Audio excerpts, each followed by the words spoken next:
Hi, I'm Oscar van Deventer and this is the Incomprehensible Cube, and it's a bit hard to explain how the cube works, but well, hence its name. And it was inspired by an observation by Bram Cohen that for a Rubik's Cube, that when you have slice moves, a slice move is where you turn a middle face, like a middle layer like this, that there is a difference between a slice move and an opposite faces move. So expanding on Bram's observation, I made a puzzle that explains that concept even more clearly. So what you're seeing here is a cube with two edges with holes that have been welded to the core, and as a result well, they are bandaged together, so the slice that moves in between is really a slice move. And it's quite fun maybe to see that the edges are really connected and they go through each other like that.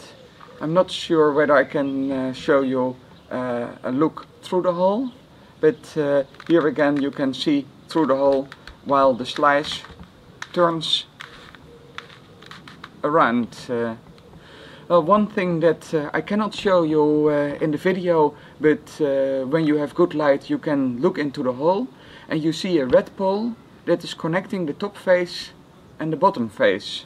So because of that pole that is making the connection, I can make a double face or an opposite faces turn like that. So but you notice I'm keeping the slice oriented and I have the opposite faces turn. The third type of motion that we have is of course the regular Rubik's Cube moves. This one can make a slice. We can turn the slice, but we can also turn the back side. And as the edges are connected to the core, this type of move, when we move them together, it's called a deeper than origin turn. So it's really quite confusing and to play this puzzle.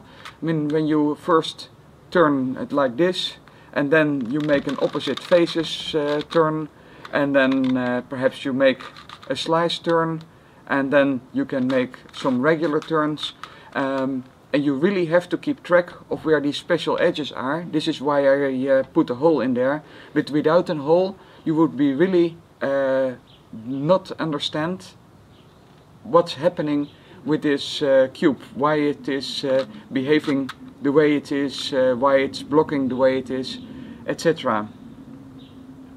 So my question to you about this puzzle is about its number of states. In a regular Rubik's Cube you have a lot of states, but here we have the two edges welded together.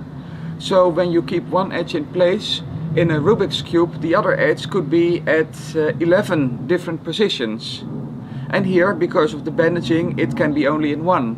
So a naive calculation would be to say that this puzzle has a factor of 11 fewer states than an original Rubik's Cube. And my question to you is my naive calculation correct? Does this one have a factor of 11 fewer states than a Rubik's Cube, or is the number different? Thank you for watching.